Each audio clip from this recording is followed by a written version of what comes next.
Okay, lesson 33.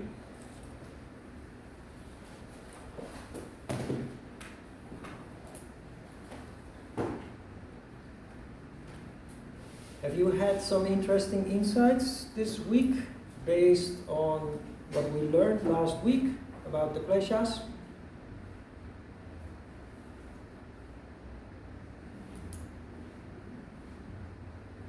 Can you see the process that precedes basically everything in our life? Things happen, good and bad, but they don't happen out of the blue. They don't just happen. Coincidence does not exist. Ever. There's always a reason. There's always also a purpose for the things that happen. Why they happen, when they happen, how they happen. And that is something you will more and more start to see.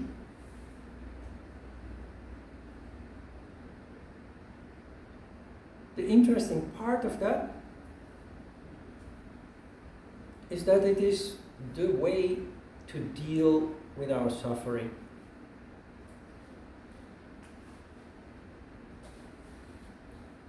Remember samskara, which is like the data on a hard drive of a computer. You are like a computer full of memory. All that memory is stored in the form of samskaras. We call that samskaras. Like in the computer, these memories, these bits of memory, are dormant. So they don't affect you until you click. In case of the samskara, something happens in your surrounding that triggers the memory. And that is when you will act. That is when you will behave in a very particular way that is unique to you. Because another person in the same situation would react differently because their samskaras are different.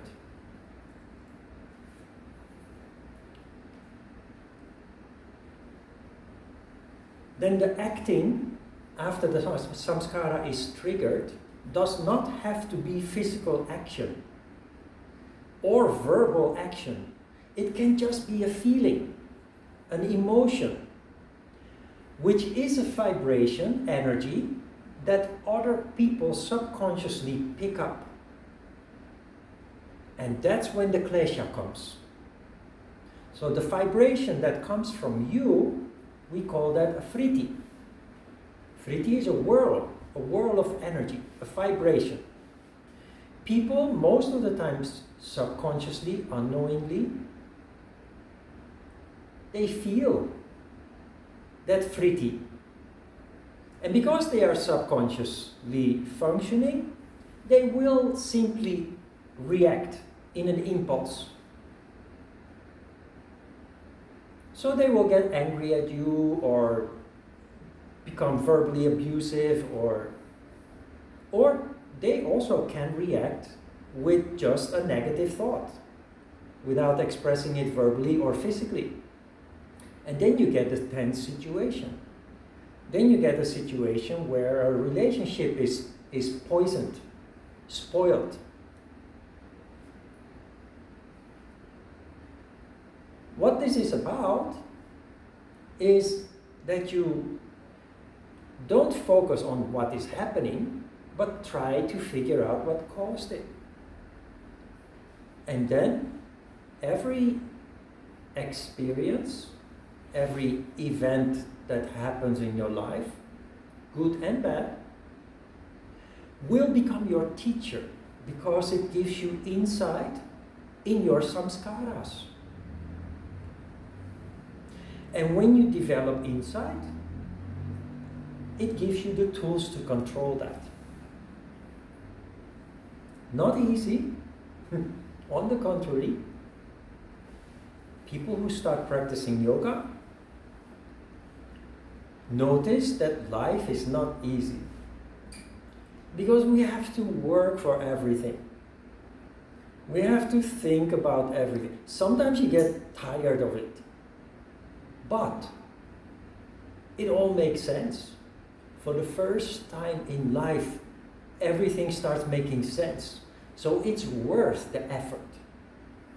Even better, ironically, when we get sick and tired of doing the effort, misery comes to visit us immediately. The moment that we say, let's take a day off. Today I don't want to think complicated about everything that is happening. Just relax. Misery comes. And it hits you harder than other people because you are so conscious of it. Not only because you're conscious of it, in this process, very gradually, we call it purifying. But that sounds a little bit superficial. Because you become more and more conscious, you clean up. You clean up the hard disk. You get rid of the malicious programs. You get rid of the viruses. You get rid of everything that you feel is disturbing you, distracting you, hurting you. So it's a long-term process. Don't get me wrong. It takes many years, if not decades. But in the process, you become cleaner and cleaner. That also means that when you're hit with dirt, the dirt stands out. It's like a floor. When you clean a floor only once a month, you don't see the dirt anymore. But if you clean every day, just one little speck of dirt is immediately visible. But if you don't clean regularly, if the floor is not clean, 10 specks of dirt are not even visible. So you become like a clean floor, and a little speck of dirt stands out. We call that the disease of the disciple. There are various diseases of the disciple. So you think yoga is supposed to be good for me. Become healthier, happier. It's true. But you become more sensitive and more conscious, and that leads to what we call the diseases of the disciple. You're more susceptible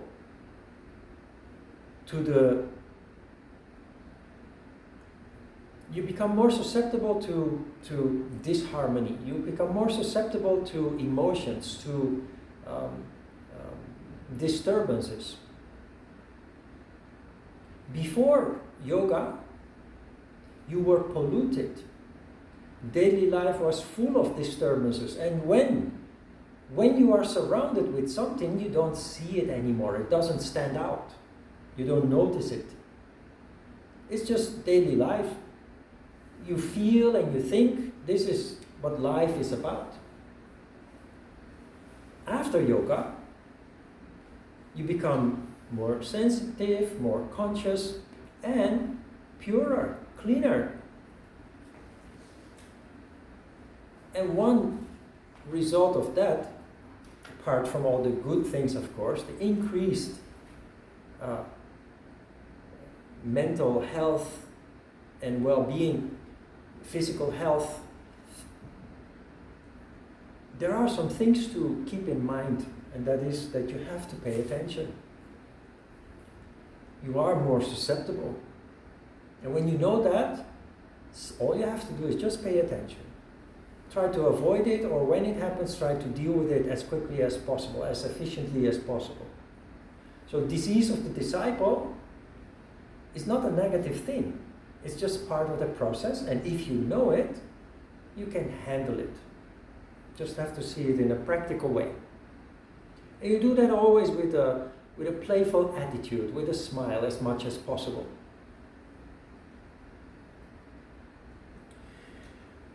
Good. Last week we finished with avidya. Sutra 6, chapter 2 of the Yoga Sutras of Patanjali explains to us the second klesha. Asmita is the identity or blending together, as it were, of the power of consciousness with the power of cognition. Asmita is ego, the second problem, the second klesha. It's a big thing. Patanjali, in a very efficient way, practically explains what ego is.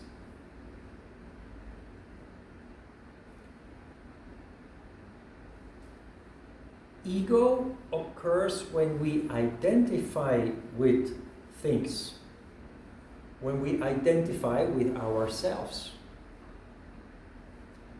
I remember I mentioned ego many times, and I told you it is important that we talk about it many times because many people use the word ego without actually understanding what it really means. And by talking about it again and again, it becomes more and more clear.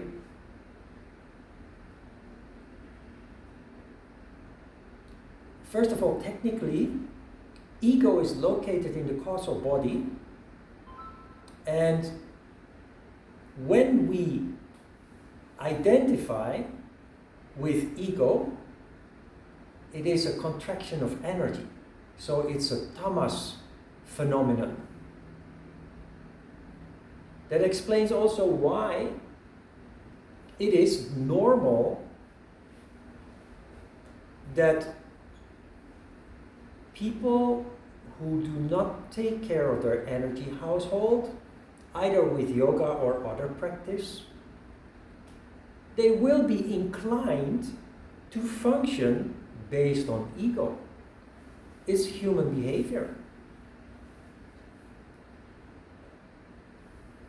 It also explains why people who practice yoga naturally, without studying all this philosophy, they start spontaneously to deal with ego in a sensible way.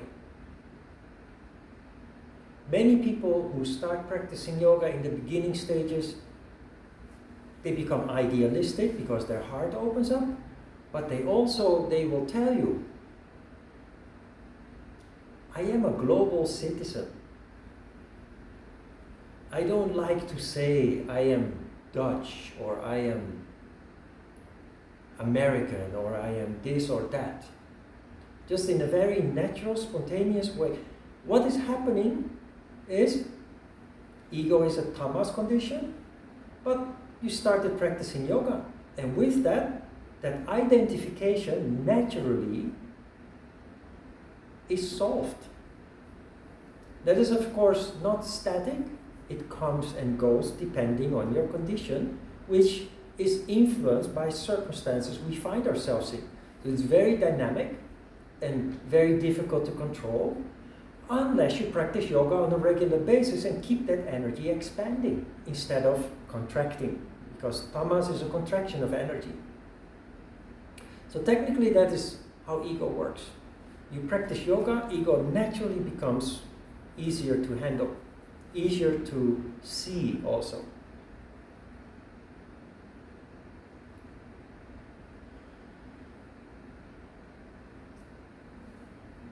What Patanjali writes here is that ego is the identity or blending together, as it were, of the power of consciousness with the power of cognition.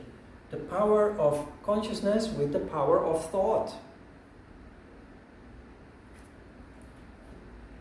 You will say, I'm Dutch. I'm a yogi. If you control your ego, you also have the ability to make jokes about yourself. So I make jokes about my crooked nose, I'm a cheesehead instead of saying I'm Dutch. I'm a stubborn farmer from the Netherlands, what have you. Ego does not allow you to do that. On the contrary, when people make jokes about you, you would get very angry.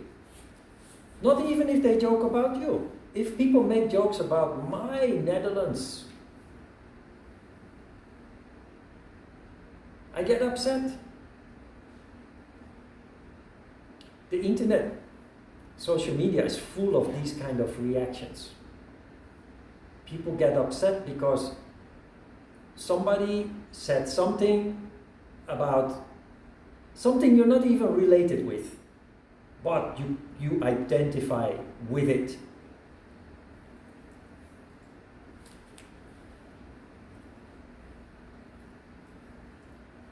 So ego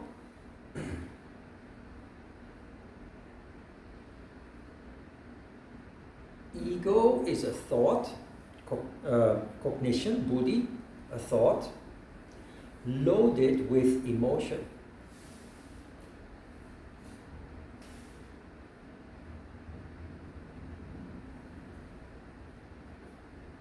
You know, girls generally don't like motorsports. But you know Max Verstappen? Max Verstappen is a Dutch Formula 1 driver. And he's doing very well.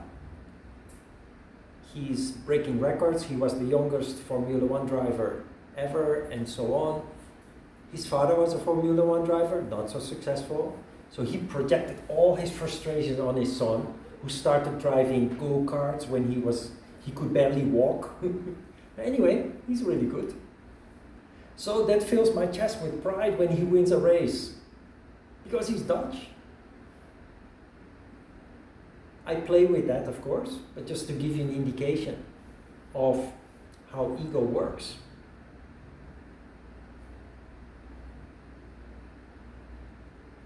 It's not wrong to be proud. It's not wrong to be proud of the achievements of your country, history, your fellow country people who do extraordinary things, but just be aware of it. Because the opposite side of the coin is, I'm proud of what Max Verstappen is doing, achieving, but now somebody gives a negative comment about Max Verstappen. And my fingers go over the keyboard and, how can you say that? And if I ever meet you, I will kick you in the whatever, I will kill you, The internet is full of those kind of things. I can be proud without the emotion. If somebody says something negative about Max Verstappen, of course there is a reaction because of ego, but I immediately switch into another mode, the yogi mode, and I say, well, not everybody has to like Verstappen or what he's doing, or maybe he's just jealous because his own fellow countryman is not good at Formula 1, or, you just play with it and you do not allow yourself to be affected by it. Both ways.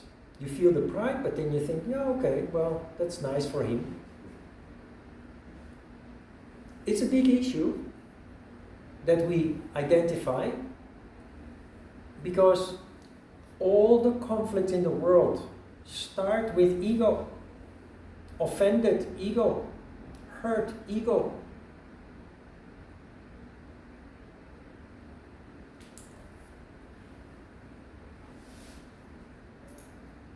We have medicine for ego, and some are better at it than others, but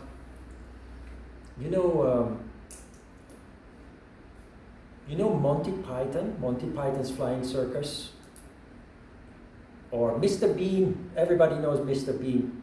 Mr. Bean was part of a team of comedians that created Monty Python's Flying Circus in the 70s. John Cleese is another one of those that stood out, still stands out in his way. What am I talking about here? humor. In the past, every village, every tribe had its village fool, clown. We have clowns in the circus.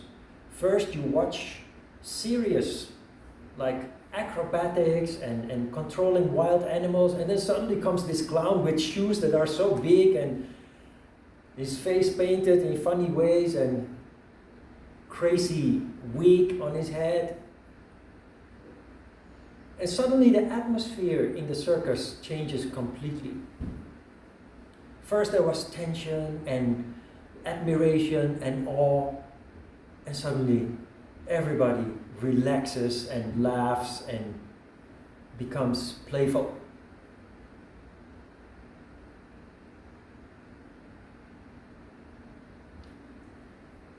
In the past, you could watch the American Forces Korea network, AFKN TV. I can't find it anymore. But if you can watch AFKN, you have the late night show, then you have the late night show, and then you have another one deep in the night. What is it about? It's mainly mockery.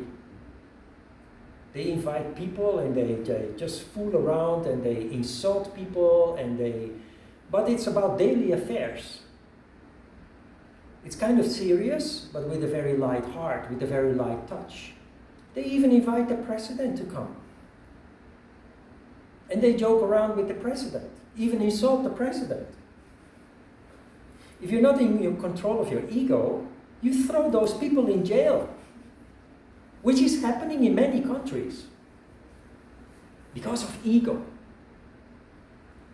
So those programs, the purpose of those programs is to subconsciously help the masses of the people to deal with their ego.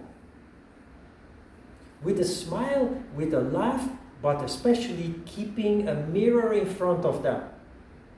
Because humor is always confronting ourselves with our weak spots, with our weaknesses. That is the function of... So the function of humor is actually very serious.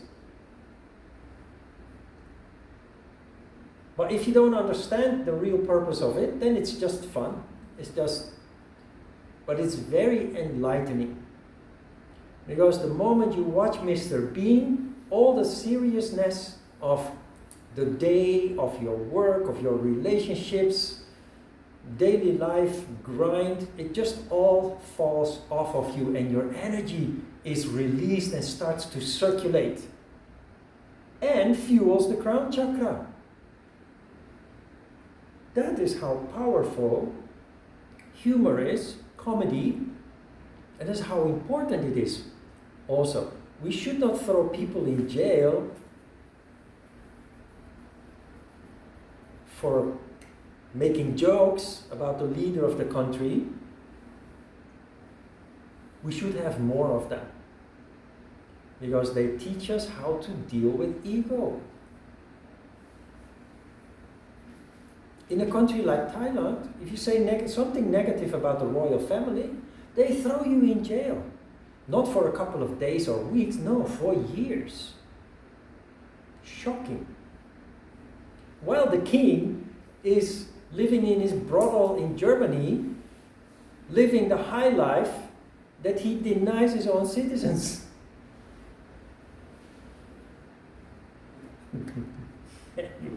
Ego.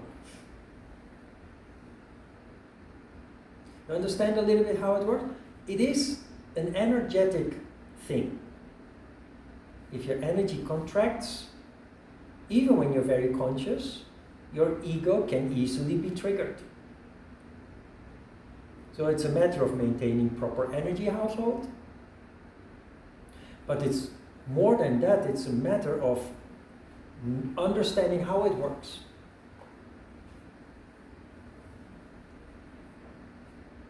Identification is natural, but it can poison us. if I get angry because you say something about the Netherlands or about a Dutch person, that is not healthy anymore.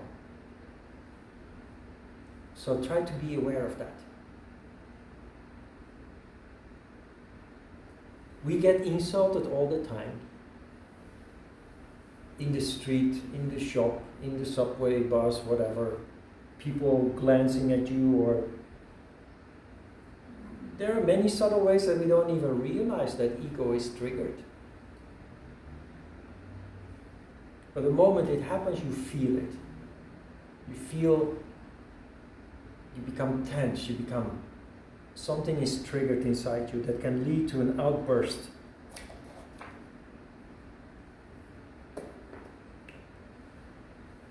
Remember the example that I gave you of, it's the third time that we use that in this course, that you're in the subway, you see a seat and you're being pushed out of the way. The first reaction is anger, hatred. But because you're in control of ego, you switch into another mode and you connect.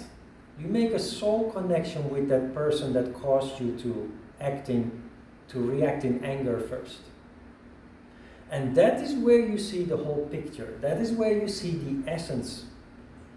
When you understand where that person is coming from, where that elbow is coming from, the history of that elbow, that behavior, you can't be angry anymore. And that is the whole thing with ego. When ego is triggered, the moment that you are capable of taking just a little step back and oversee what is happening, ego cannot manifest anymore in that way. That is where your control starts. Your ability to recognize it. Sutra 7. That attraction which accompanies pleasure is raga. This is the third klesha, attachment. Raga.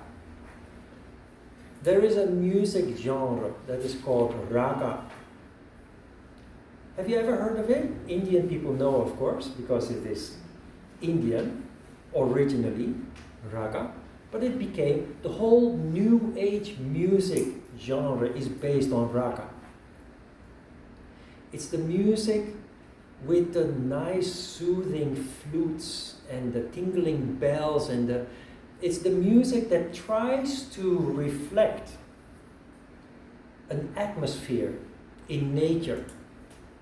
The many of the songs have titles like A Walk on the Beach, or A Quiet Sunday Morning, or Raindrops Keep Falling from the Sky. Raga is atmosphere. And it's very much related to ego also. But it is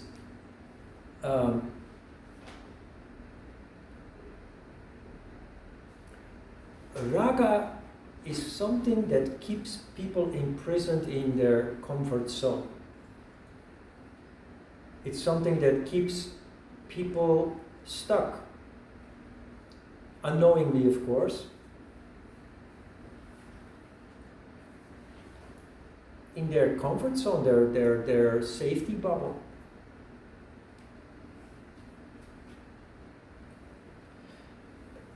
Practical example, I came to Korea 24 years ago, and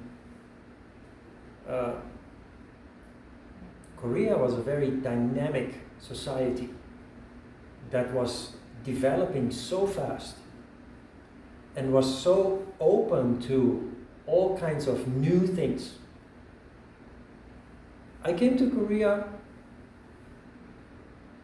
because of my interest of Hapkido, but as a yoga teacher. And believe it or not, in 1997, yoga was almost non-existent in Korea. And that created, of course, a huge opportunity for me. That laid the foundation for what I'm doing today. But I have two sisters. I'm the fifth child out of 7. Then there are 2 after me who, they are twins. They're twins. They're very active in sports and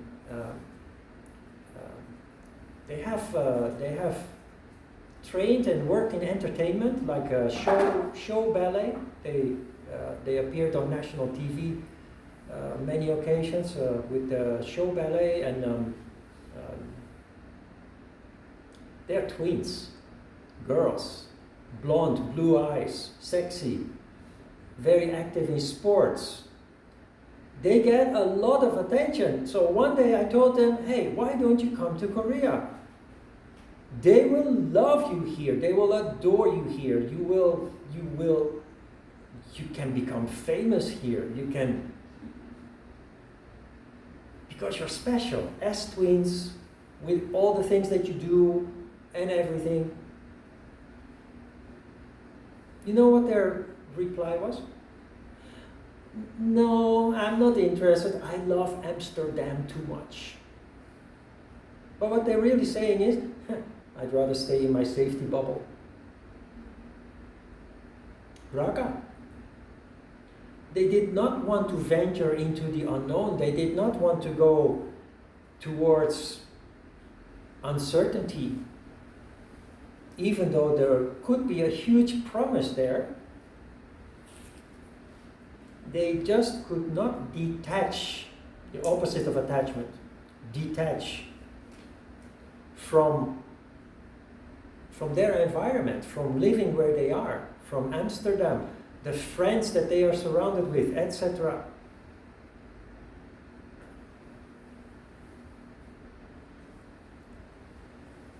Of course, I didn't try to explain, because it goes in one ear and it comes out in the other. It's hopeless. But you know, this is the path I have chosen, and they have their own path, so everything's fine. But we are like that. We have this tendency. You know what raga is? It's so many things. When you wake up on Monday morning, you feel something, right? What you feel on Monday morning is very different from what you feel on Friday morning. Yeah, you're laughing, but that is raga. Monday morning you hate the alarm clock ringing and you think, oh my God, the weekend is finished and I have to go back into the grind again and back to work and then Friday, yes, you have to go to work, but you think, yeah, weekend, thank God it's Friday.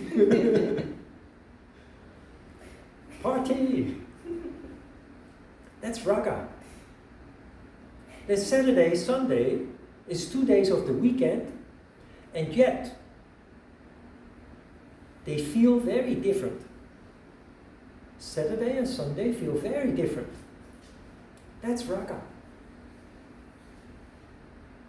Raga is also to go back to your old neighborhood.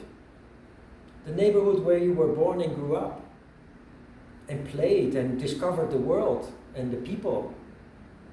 You move to another neighborhood or another town or another even country. When I go back to the Netherlands, it's been a long time that I was there, but every time I'm there, I grab a bicycle from my mom's shed and I ride around the places that are familiar to me. Raga. But I have to tell you that always when I go back, I can't wait to get back on the plane back to Korea. Because I'm not like my sisters. Instead of giving me comfort to be there, it disturbs me and distracts me. I don't want to go back to the past. But riding the bicycle through the neighborhood where I grew up, passing by the elementary and the middle and the high school that I attended, etc., that's nice for a moment. But it pulls me back. It pulls me back from that what is most important to me, which is the path that I have chosen away from all that because it was destroying me. That is raga, and that is why raga is so dangerous. Be aware of it, allow it, play with it, but the moment that you feel that it harms you, detach from it.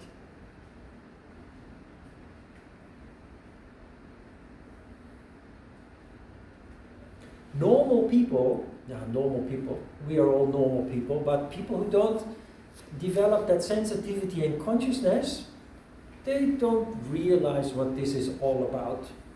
They have no idea how stuck they are and how limited they are because of this.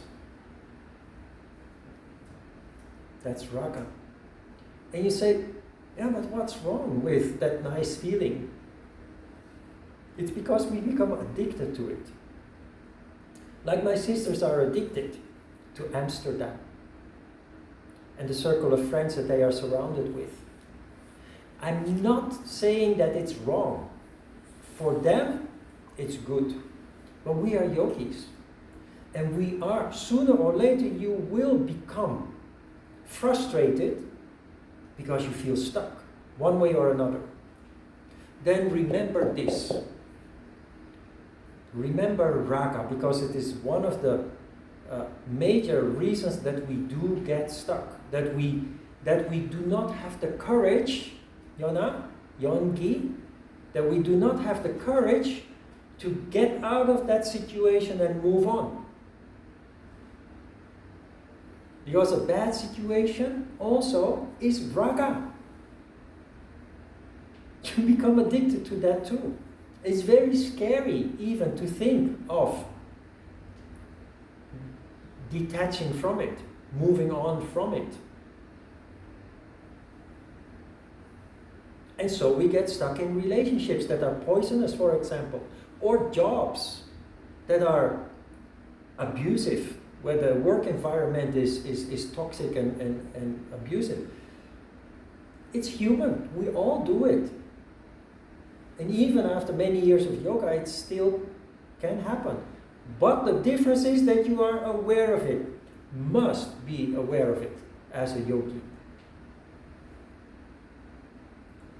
The alertness of the deer comes into play again.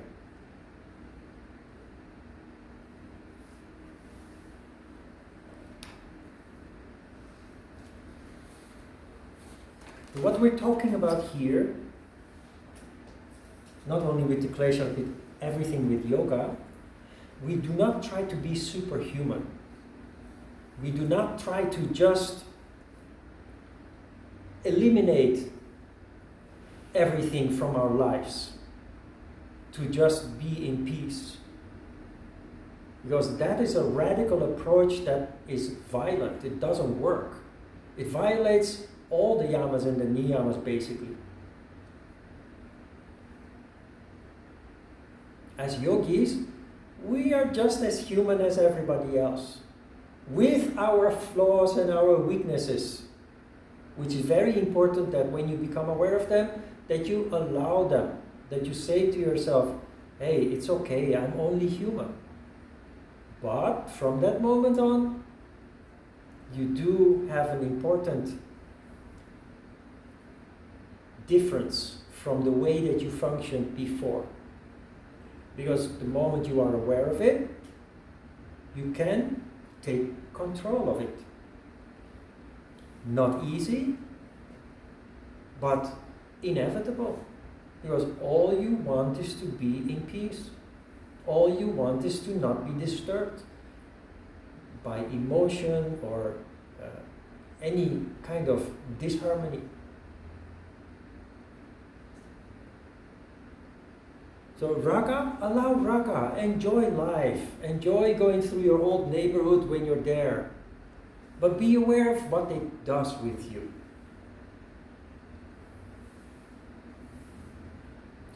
You know, blues music is all raga, but based on negative emotions, sadness, which is glorified in blues. Enjoy blues music, but be very aware how it can bring you down without you actually being in such a situation. I loved blues in the past. There are very good artists that really sing, perform with their hearts.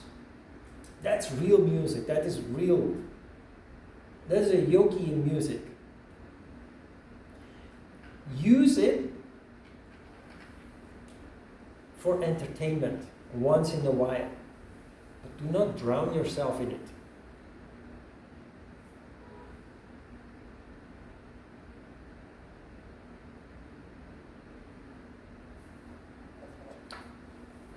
Sutra 8. That repulsion which accompanies pain is dvesha.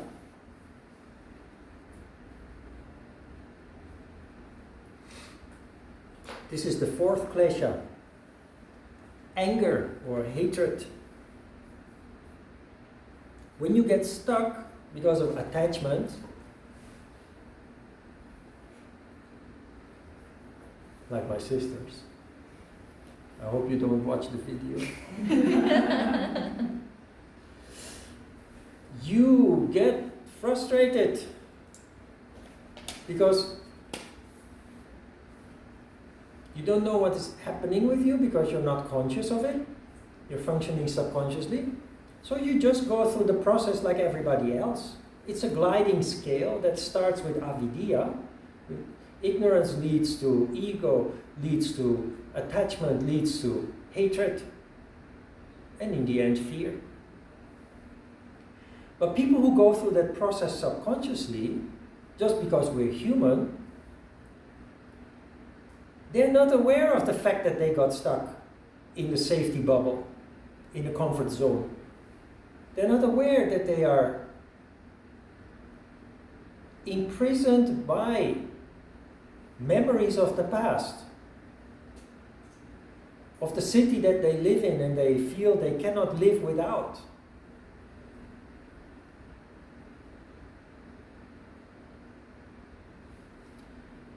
Inevitably, although you think that you love where you are and what you're doing, you're gonna get stuck.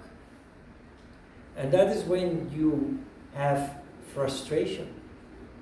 This happens in a job, this happens in a relationship, this happens in life.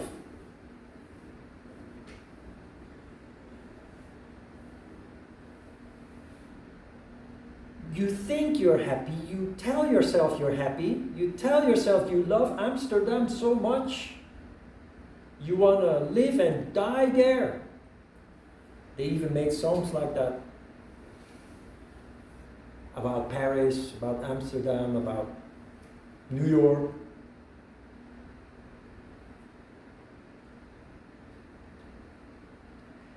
Inevitably, the frustration occurs when you get stuck. And you will vent it out on other people. The people in your surroundings, the people that you love. The person at the cash register at the supermarket, That's why so many nasty people everywhere. There are many very, very good people, wonderful people, big-hearted people. But there are also many nasty people for no other reason. Not because you did something wrong, they're just nasty because they're stuck.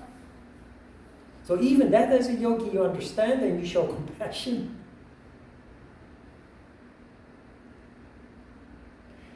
They are nasty, they are in this stage of anger, of hatred. They just hate life. But they will, if you ask them, they will tell you, oh no, my life, I have a wonderful job and I love Amsterdam or Seoul, New York, whatever. But what they don't realize is that they just got stuck in a routine, but also in raga. Amsterdam is my city. You know, Amsterdam, it's the capital of the Netherlands. Very small city. I think Yongdong Pogu is bigger than Amsterdam, probably. And it's just one of the districts. There's like 800,000 inhabitants in Amsterdam. It's a small city. But we have an enormous pride in Amsterdam. And people from Amsterdam, they think people from Rotterdam, Utrecht, The Hague, which are almost as big as Amsterdam, they're just peasants. They're farmers. Amsterdam, that's it. That's the place to be.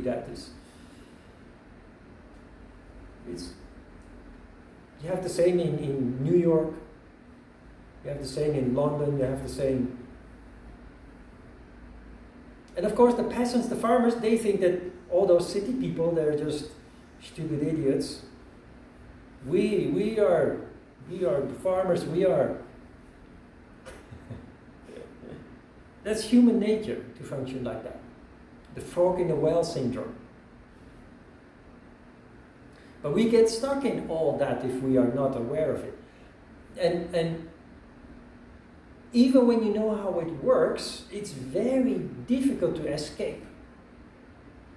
Especially when it comes to stability. Your job. Subconsciously, you may hate your job because of the environment, because of the long working hours, because you never have time for yourself to do the things that you love to do. But it provides you with a paycheck.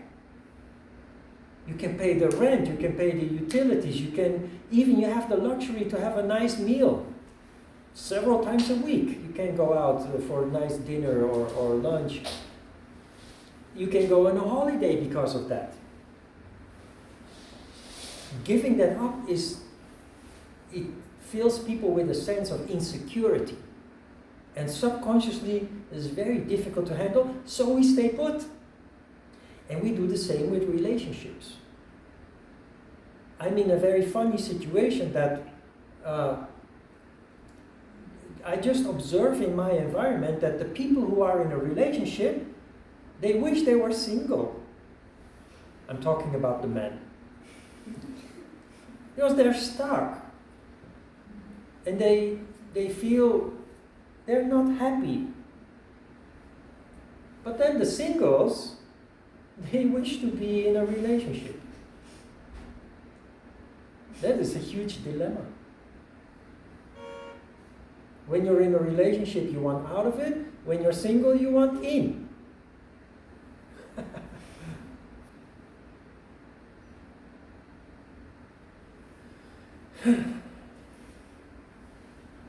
How do we solve that dilemma?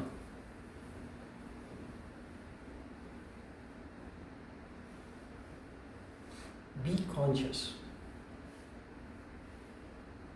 And the rest is a matter of time.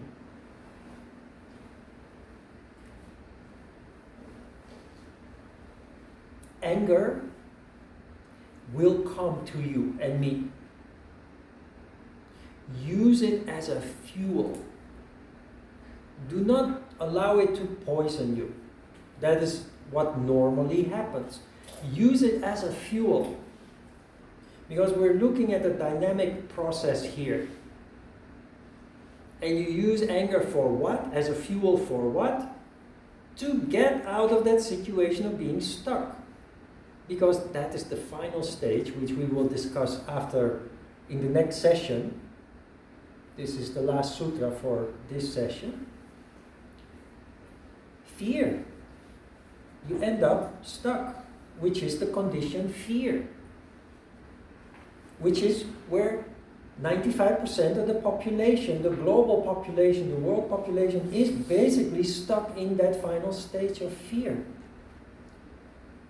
And when we become aware of our frustration, our unhappiness for being stuck in that situation, it will inevitably lead to frustration, which is anger, which you then try to not allow you to drown in it, to poison you, but you try to use it as a fuel to get out of that predicament, to get out of that fear. that paralyzing fear. We need to learn to put our foot down and say, no, I don't agree with this anymore. I've been stuck in this situation for so long already.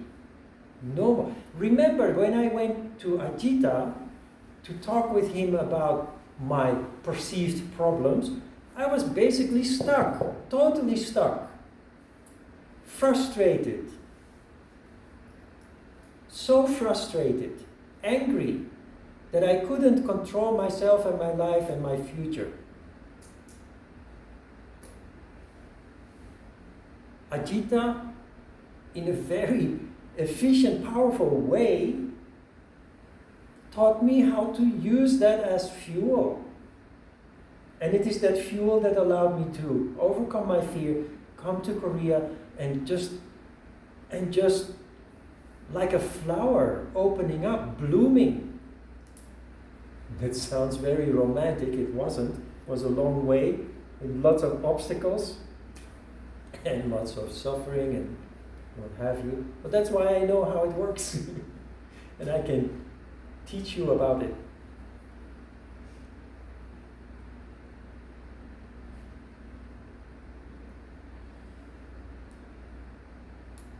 You can play with your feet. If you don't know how it works, try bungee jumping. Have you ever done bungee jumping? Why not? Have you? And skydiving. Huh? Skydiving. Skydiving. Oh wow! That is one level higher than bungee jumping. Skydiving, parachute jumping, bungee jump. To be able to do that, you have to overcome your deepest fear of death. I've done a bungee jump. I was with my 3 brothers on a vacation in France. In the first week, you're in a tamas condition. So you just spend every day on the beach doing nothing. But then your energy household is restored, and you become, you start to explore. You visit little towns in the surroundings, you go up, high up in the mountains. You start moving around a little bit. You become a little bit restless and want to explore. So we ended up in a town where they had this fairground. You can shoot and you can throw balls and you can take a ride, roller coaster, what have you, this Viking ship. But there was also an installation where you could do a bungee jump. And the moment that I saw it, it didn't let me go anymore. Because I felt the fear.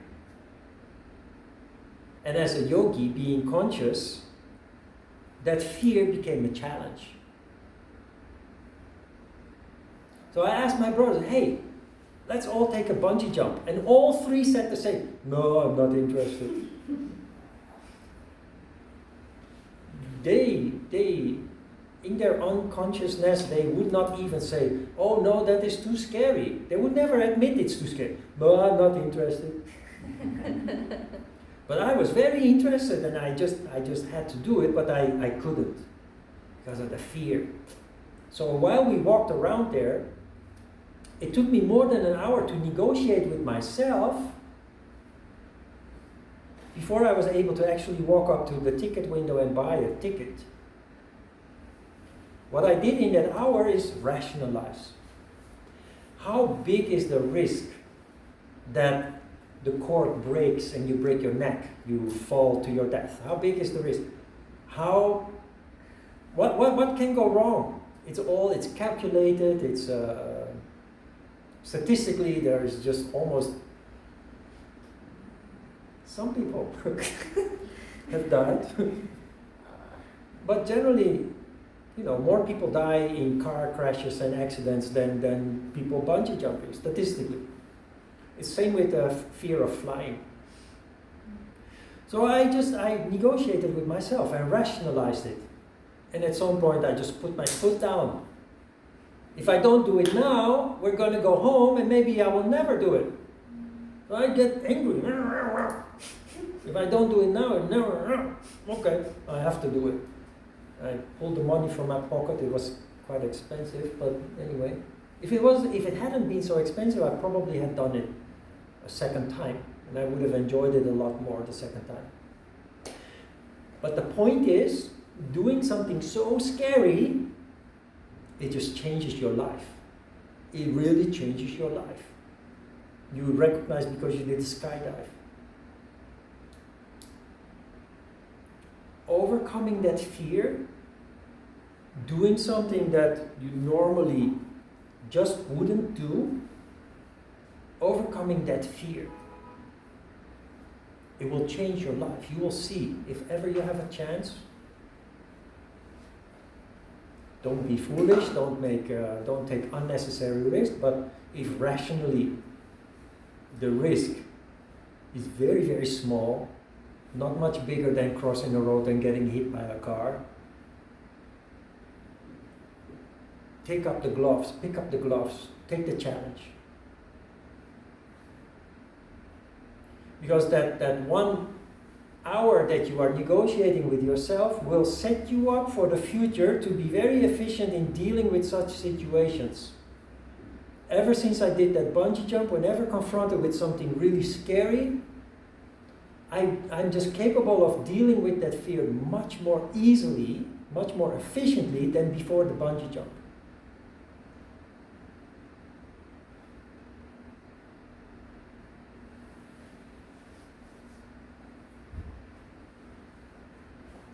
So that is where you use anger as fuel to get you out of a state of paralysis that is called fear. Questions? I have one question. What would you do, kind of going back to ego, or even with frustrations, what do you do when people are actively doing something saying something harmful or doing harmful acts? Do you intervene, or do you just kind of detach from it? What would be the best approach? Intervene when they are doing that to you? To you, to your community, to your family, to... It totally depends on the situation.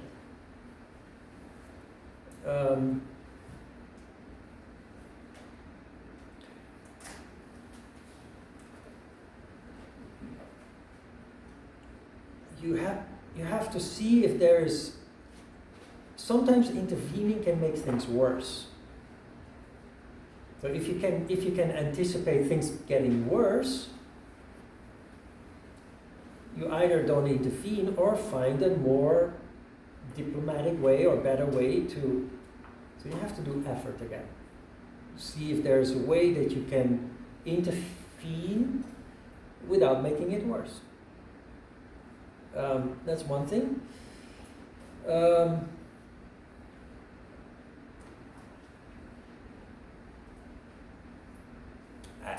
As a yogi, as a person more sensitive and conscious than average, you will be more inclined to do something. It will be harder to ignore compared to how easily other people ignore injustice or bullying or violence or nasty behavior. But not everything is for you. Not everything is your karma.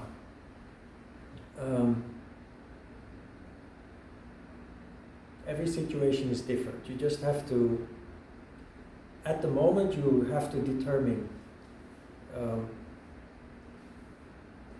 whether you should or should not take action. So it's a little bit of a vague answer, but that is because every situation is different. There's no clear answer to that. The thing is, if you can intervene and you don't, you will regret it. But then again, if you do intervene and it causes things to blow up or get worse, you'll also regret it. But you always carefully weigh the circumstances. You follow your heart. And very importantly, if you make a mistake, learn from it. It will teach you. If you miscalculated the situation this time around and it didn't turn out well, it will help you to understand better how to deal with it next time, or not deal with it at all.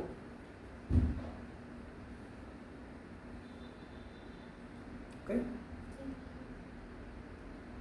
Skydiving. Bungee jumping? After the bungee jump, I can't do bungee jumping. I think there will be a whole new process of at least 1 hour walking around, negotiating with myself. I think I'm getting too old for this.